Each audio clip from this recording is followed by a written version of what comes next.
មនុស្សម្នាក់អាចគ្មានលុយគ្មានអំណាចប៉ុន្តែបើមានសីលធម៌ល្អ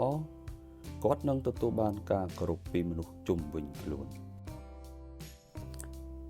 នៅក្នុងជីវិតប្រចាំថ្ងៃមនុស្សជាច្រើនតែងតែខិតខំរកភាពជោគជ័យកិត្តិយសនិងទ្រព្យសម្បត្តិប៉ុន្តែមានរឿងមួយដែលសំខាន់ជាងអ្វីៗទាំងអស់នោះគឺសីលធម៌ល្អ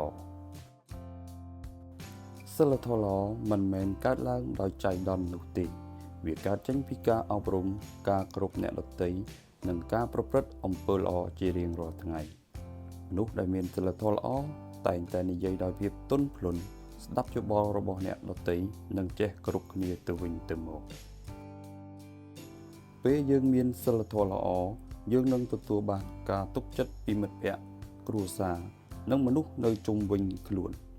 ទោះបីជាយើងមិនមែនជាមនុស្សមានបំផុតក៏ដោយប៉ុន្តែការមានចិត្តល្អនិងការប្រព្រឹត្តល្អនឹងធ្វើឲ្យមនុស្សជាច្រើនចង់នៅក្បែរយើងនៅក្នុងសង្គមសពថ្ងៃមានមនុស្សជាច្រើនវាស់តម្លៃគ្នាតាមរយៈទ្រព្យសម្បត្តិឬឋានៈប៉ុន្តែតម្លៃពិតប្រាកដរបស់មនុស្សមិនស្ថិតនៅលើរបស់ទាំងនោះទេតម្លៃពិតគឺស្ថិតនៅលើចរិតលក្ខណៈសេចក្តីស្មោះត្រង់និងទំនួលខុសត្រូវការមានសីលធម៌ល្អក៏មានន័យថាចេះជួយអ្នកដទៃដោយមិនរំពឹងការតបស្នងចេះអភ័យទោស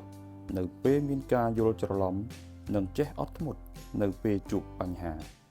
អំពើល្អតូចៗមួយដូចជាការញញឹម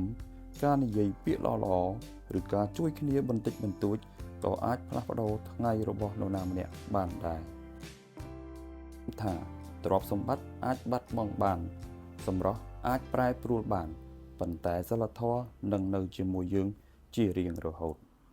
មនុស្សដែលមានសីលធម៌ល្អមិនត្រឹមតែធ្វើឲ្យខ្លួនឯងមានសេចក្តីសុខតែប៉ុណ្ណោះទេប៉ុន្តែ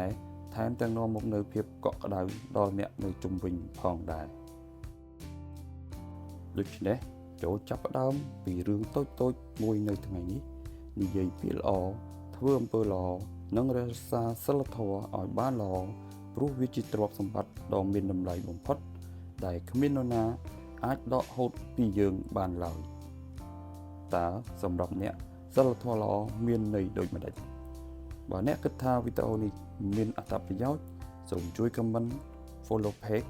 និង share វីដេអូនេះដើម្បីទទួលបានវីដេអូថ្មីៗមុនគេ